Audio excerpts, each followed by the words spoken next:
What's up, everybody? Thanks for watching The Last American Outlaw. Today, let's talk about the Daniel Defense DDM4 V7. This is Daniel Defense's 16-inch, I guess, clone of the M4. I gotta tell you, so far, I'm pretty excited about this rifle. We have put right at 1,500 rounds through it. We did all of our zeroing videos with it. It was shooting right at 1 MOA with SS109, just, you know, green tip, just random ammo. And with match ammo, 75 grain burgers, the thing was shooting half-inch groups all day long. It was amazing. So let's talk about the rifle. Let's talk butt to tip. All right, I kept the original Daniel Defense stock on here. Something that I really didn't think I would like was this stock, because it seems like most people, when they buy a Daniel Defense, they take the stock off. But I gotta tell you, I really enjoy the stock. I really do. I don't know, I just like it. When I brace up on my arm, it braces well. And whenever I shoulder it, it just feels good. So I'm actually kind of a big fan about the Daniel Defense stock, even though it's a hard mother goose to take off. All right, same thing on the Daniel Defense grip. I know a lot of people are hard on that. I don't understand why, but I like to get a very big grip, a very high grip on my rifle. And this Daniel Defense really allows me to do that. So I think with this rifle combo, I did change them both just to see which one I would like better. To be honest with you, I'm just leaving it as a stock because I just like it. The one thing I did do was I didn't mind their trigger inside there, but I put the Geisley SSAE because I knew I was going to try to do some match work with it. So I added that trigger. It's a super light trigger, but if you're trying to do any kind of precision work, it's great, and it's really pretty fast. Moving to the optic, I've got the Badger Calm. I've got the 193 height mount on it. I don't really like the 193 height mount, so here's why. I love the Badger mount. I have the Badger 170. It's my new choice. The 193 does allow me to keep my head up whenever I'm looking and shooting, which is great, so I like that part about it. But anytime you're trying to get into any other position, you can't. It's just too tall to get into another position. And I think the original portion for this was designed so that you could shoot with a laser through it and hold your gun up and still see through your optic, I think. I don't know if that was the purpose of this, because it seems to be that's what all these, you know, the Unity mounts and stuff are trying to do. I'm not, if I'm using my PEC laser, I'm not going to look out my optic because it's dark and I've got night vision on. So I'm just going to lift it up and pull the laser and shoot. But anyway, so I've got the Badger Calm on there. The 170 is the way to go. The 193, not so much. And I've got the Vortex 1 to 10, the Vortex Gen 3 1 to 10. I don't like it. I don't like it. So on one power, if you turn the power on and you throw the gun up, it's not bad.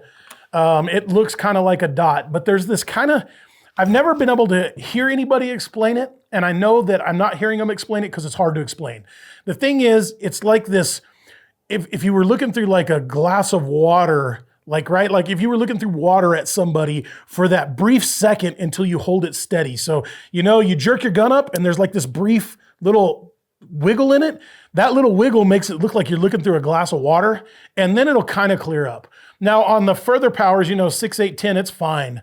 I do recommend, if you're going to run a variable optic scope, a low power variable optic, that every time you're done shooting, change the scope back down to its lowest power. So you come up on the lowest power. If you need to, you can rotate it up and then you can continue to fire. And then when you're done, rotate it back down. So that way, if there was anything up close, you don't lose them in the 10 power that this has to offer. I found that I really didn't use the 10 power for much of anything except for shooting groups. And I also, I don't know, I don't like first focal plane for an AR-15, you know, combat style rifle, because I'm just telling you, it's that weird little glass of water, and then it's just a little too much power, so you don't get the great field of view. So I just don't like it, and I don't like Vortex in general. You guys know that. The Loophole Delta Point Pro. I don't mind the Delta Point Pro. The one thing I don't like about having a Delta Point or having a offset red dot is whenever I'm shooting and if I'm coming up, I don't know if you can see, but when I come up, I'm getting it in my neck. So if I've got to come up really fast to get on target, every time it gets me right here in my neck, and I don't really like that. I don't mind if I'm coming from shooting here to turning it sideways and shooting, that kind of works. But if you're coming up and like you're using this strictly for CQB and you jerk the gun up, it always gets in my neck. So I'm gonna opt out of the Loophole Delta Point Pro altogether on this. Now, I like them on a lot of other things, but for this system, how I have it set up, it just gets my neck right here and it hurts. And to be honest, if you have an LPVO and it's a good LPVO, you keep it on one power, you constantly keep it on one power, you'll be good. I know a lot of guys, and if you're this guy, it's okay. If you always leave this on 10 power and you fight down here, and then after you fight down there, you turn it up to be able to see so you can get on target, that's cool. But I'm of the old school Daisy Red Ryder BB gun where you look at your target and you lift your eye to the target and it's gonna be there anyway for you. You know, Red Ryder tactics, I guess. So I put the odd mount scope caps on there. I really like these.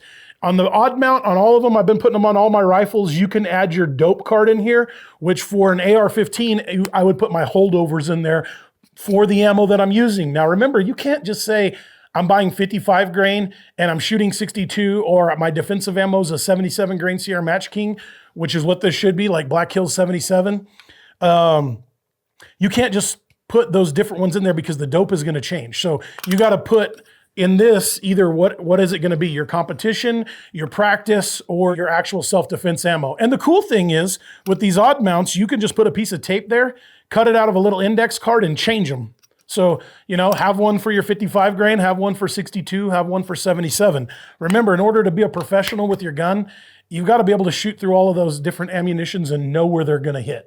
I've seen a lot of guys come in and put it right here on the buffer tube and they'll write it 62 grain. This is my dope to 600, 77 grain. This is my dope to 600. And you can do that too, because as you're shooting, you can look down, look back up, look down, look back up. All right, moving forward.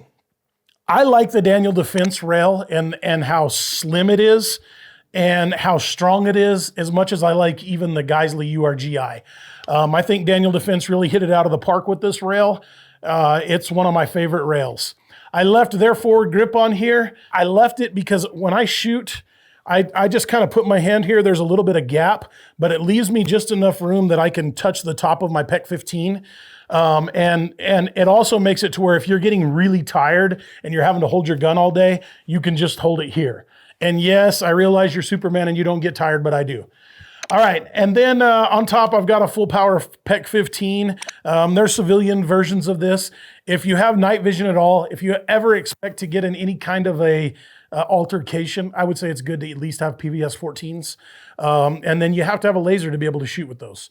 There are a couple of new ways to get through that. One of them is the Unity mount. And so if you got like a Aimpoint T2 or an EOTech and you got the Unity mount, you can see through enough if you had a IR light, which is kind of cool.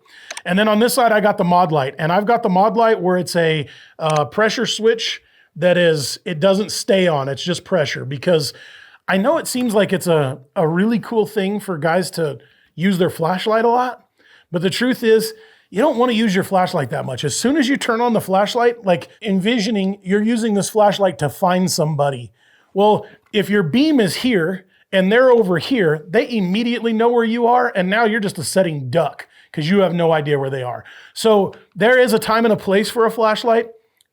Let's just go over some of that. One, if you're out in the woods or you're outside of your house, you may not want this. If you are any kind of military, of course, white light NDs are unacceptable. Law enforcement the same way, but you may be in a building and you have your nods on and it's so dark you can't see anything in there, or a battery goes out and you have to light it up. That's the situation there. Home defense is a little different situation because you wake up in the middle of the night, you may have family there and you probably don't have your nods on. So that's where I see a light being the best portion of this, because what I'm gonna do is, I think somebody's in my house, I'm not going to go and try to, sneak up on this guy. I'm not doing that. I'm turning on the lights as I go. So I'm using my light to make sure that I can see, and I'm finding light switches, turning on light switches as I go, and I'm finding my kids. And so that's what I have this light for. And also because, I've got teenage daughters. I don't want them to come home in the middle of the night and me not be able to see something that I was shooting at and have a very bad accident. So never shoot what you can't see. So they play a great role in home defense where you probably don't need a PEC 15 or night vision, right? So it just depends on how you set your rifle up. you know, each person's going to be different with that. I've got the standard A2 flash hider on here. It works pretty good. I've tried different things. So overall, do I recommend you guys get the Daniel Defense DDM4 V7? Yeah, man, this thing is this is a solid choice. I think it's about $2,100 retail. I paid $2,000 for it. I bought it with my own money. Daniel Defense didn't give it to me. I bought the Vortex with my own money because I wanted to try it out. This is a solid gun that you could bet you and your family's life on. So thanks, Daniel Defense. All right, guys, 70% of you who are watching my videos are not subscribed. This makes me think maybe you're not an outlaw. Maybe you're trying to become an outlaw, but you're not quite an outlaw yet, and I'm rubbing off on you. Go ahead and hit that subscribe button. Hit the bell notifications. Send it to your friends, but hit that subscribe button.